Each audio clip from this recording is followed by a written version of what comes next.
Back. Well, I spoke earlier in the show about the shocking display of indoctrination we saw at the University of Sydney over the weekend. And this follows a wave of protests at universities in the US. Columbia University has been the epicentre of this madness. Students chanting and pitching their tents in an encampment that's lasted nearly 2 weeks. Many Jewish students have been forced to resort to online learning. I'm joined now by Columbia University student Ben Solomon. He's Australian from Melbourne and he's been studying economics and political science at the uni for the last 4 years. Ben, thank you for joining me and for having the courage to speak publicly.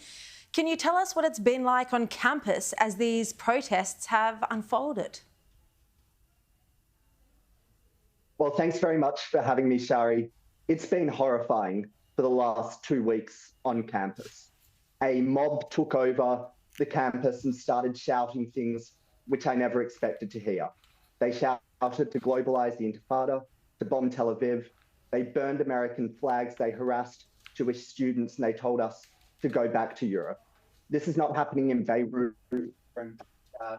It's happening at an Ivy League campus in the middle of New York City. I mean, this has clearly been a hostile environment for any Jewish student.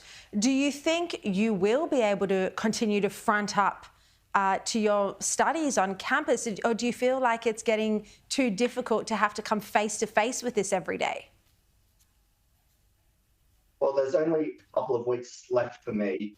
Some of the classes have gone online, which makes things a little bit difficult in the short run. But I know to just can't keep going with this campus environment. Students who are wondering whether they should transfer out, students concerned for their own safety. 134 Israeli students wrote to the president saying that they fear for their own lives on campus. Those are the students I'm really worried about right now. Look, our audio's not great. We might just try one more question, but if it doesn't work, we'll have to connect back with you. Look, I heard you met this week with House Speaker Johnson, also a number of both Democratic and Republican congressmen. Do you think there's enough leadership on this crisis? Look, I think so far the universities failed to take on these demonstrators. They've allowed the encampment for almost 2 weeks now. But it was very encouraging to meet in the last week with both Democrats and Republicans who understand the urgency of what's going on, who understand that this is no longer an anti-war movement. It's a pro-Hamas movement.